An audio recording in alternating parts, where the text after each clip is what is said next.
Hello students, मैं हूं पूजा मेहता और मैं यहां पर क्लास 12 की बिजनेस स्टडीज के सबसे इंपॉर्टेंट चैप्टर 11 फाइनेंशियल मैनेजमेंट के पीवाईक्यूज लेकर आई हूं।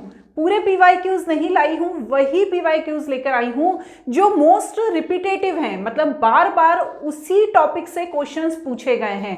तो आज इस छोटे से वीडियो में हम मोस्ट रिपीटेटिव पीवाईक्यू देखेंगे, वो टॉपिक देखेंगे इस चैप्टर के जिनसे क्वेश्चन पूछे गए हैं और किस तरह से क्वेश्चन बनाकर पूछे गए हैं। तो बच्चों मेरे साथ जुड़े रहना। यदि ये वीडियो अच्छा लगे तो चैनल को सब्सक्राइब जरूर करना।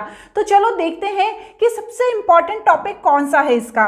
तो जो इसका सबसे इंपॉर्टेंट टॉपिक है ना बच्चों, वो है फाइनेंशियल प्लानिंग। ठीक है, फाइनेंशियल प्लानिंग को आपको बहुत अच्छे से पढ़ लेना है, क्योंकि देखिए आप पिछले 8-10 सालों में इतने सारे क्वेश्चंस इससे पूछे गए हैं। किसी भी तरह से क्वेश्चन पूछे जा सकते हैं, जैसे importance of financial planning, financial planning क्या मतलब होता है, इसके 2 पॉइंट बताओ, फाइनेंशियल प्लानिंग को फ्यूचर में क्या यूज है इसका, explain the meaning of financial planning, explain any 4 point two highlighting importance of financial planning, meaning of financial planning. आप ये देखिए कंटिन्यूशन में इसी तरह से क्वेश्चन 2011, 2013, 2019, 2016, 2012, 14 कंटिन्यूशन में इसी से क्वेश्चन पूछे गए हैं। इसके बाद जो नेक्स्ट टॉपिक है वो टॉपिक है डिसीजन ऑफ फाइनेंशियल मैनेजमेंट। इससे भी बार बार क्वेश्चन पूछे जाते हैं, तो आपको इसको भी ध्यान से पढ़ लेना है।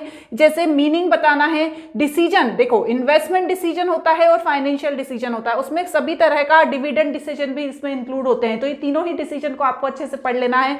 तो इन्वेस्टमेंट डिसीजन से रिलेटेड क्वेश्चन पूछे गए हैं, डिविडेंड डिसीजन से रिलेटेड क्वेश्चन पूछे गए हैं, इन्वेस्टमेंट जो भी आप करते हैं उससे रिलेटेड क्वेश्चन पूछे गए हैं। तो इससे आपको बहुत अच्छे से पढ़ लेना है, ये टॉपिक को आपको स्किप नहीं करना है, क्योंकि देखिए 2013, 12, 14, 10, 19, 16 इसमें भी ये क्वेश्चंस रिपीट हुए हैं, तो इन्हें आपको ध्यान से पढ़ लेना है। थर्ड जो इंपॉर्टेंट है इसमें कैपिटल स्ट्रक्चर, इससे भी बहुत सारे क्वेश्चंस रिपीट हुए हैं। जैसे फैक्टर बताइए विच determine the choice of the capital structure of company. देखिए 11, 12, 14, 8 में ही क्वेश्चंस पूछे गए हैं। फिर इस तरह से पॉइंट्स में देखिए उसके अंदर के पॉइंट्स पूछे गए हैं।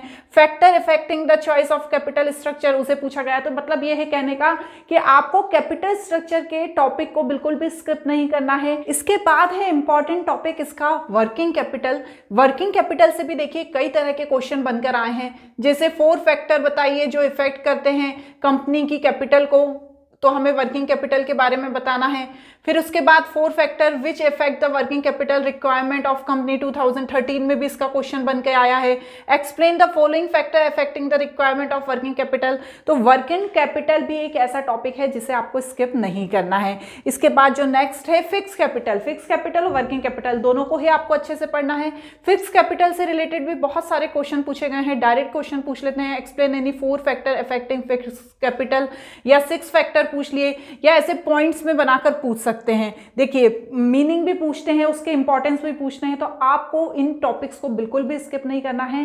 कंप्लीट यदि आपने ये टॉपिक पढ़ लिए तो आपके इस चैप्टर से रिलेटेड सारी प्रॉब्लम सॉल्व हो जाएंगी, क्योंकि ये टॉपिक इंपॉर्टेंट है और इन्हीं से क्वेश्चन बनेंगे इन चैप्टर में।